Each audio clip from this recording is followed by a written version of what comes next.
go through life, that being that light, there's a responsibility that comes with being that light.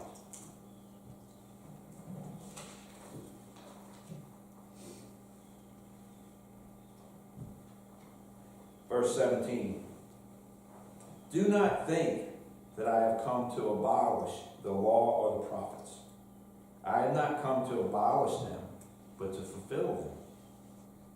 For truly I say to you, until heaven and earth pass away, not an iota, not a dot will pass from the law until all is accomplished.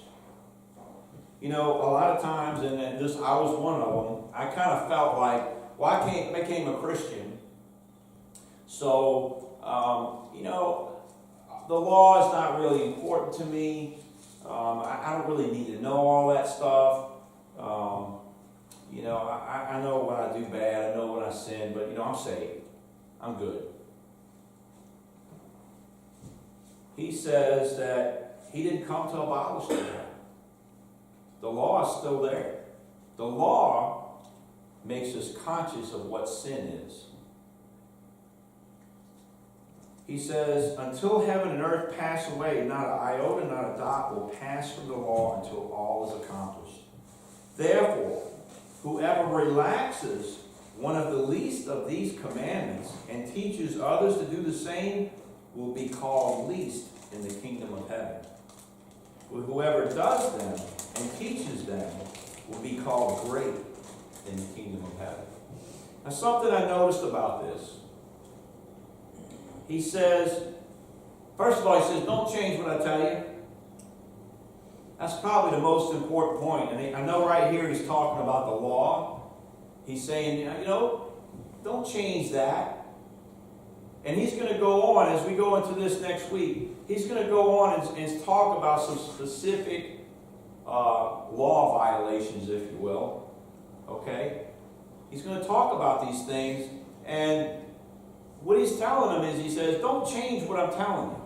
Don't change my word. It is what it is. You have to learn how to deal with it. And here's the thing. What is Christ trying to do? He's trying to draw people to himself and draw people to God. He wants people to understand that they can't observe the law. They can't be perfect in observance of the law. They can't do it on their own. They need Christ. They need God. So when we teach people, we need to make sure that when we're teaching them about the law, that we're not shortcutting it. Becoming a Christian doesn't mean that the law is reduced and made simpler. The law is the same. It's our response to the law, how we react to the law. What righteousness are we talking about? Our own righteousness? We can't do that. There's no way we can do that.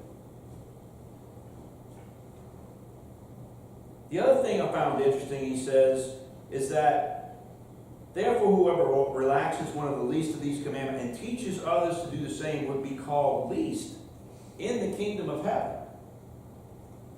So, I take this to mean it's not a salvation issue, but it is an important issue that we don't want to be teaching people, we don't want to tell them, well, don't worry about the law, you don't have to deal with that. Because the law is what tells us what sin is, makes us conscious of the sins that we're committing. Verse 20, for I tell you, unless your righteousness exceeds that of the scribes and Pharisees, you will never enter the kingdom of heaven. And that right there, if you were a Jew and you heard that come out of Christ's mouth, that must have been really depressing. Because he says that, you know, the scribes and the Pharisees, first of all, they were always twisting things to their own benefit. And nobody was ever as good as they were. They were always perfect. So he says that if you're not, if your righteousness doesn't exceed them, then you'll never enter the kingdom of heaven. And what is he telling them? Is he telling them that they should strive to be better than them? Or maybe they need to look someplace else. Maybe they need to look at Christ's righteousness, God's righteousness, and follow that. And so, as we go on in the upcoming weeks, we're going to go through the Sermon on the Mount a little more.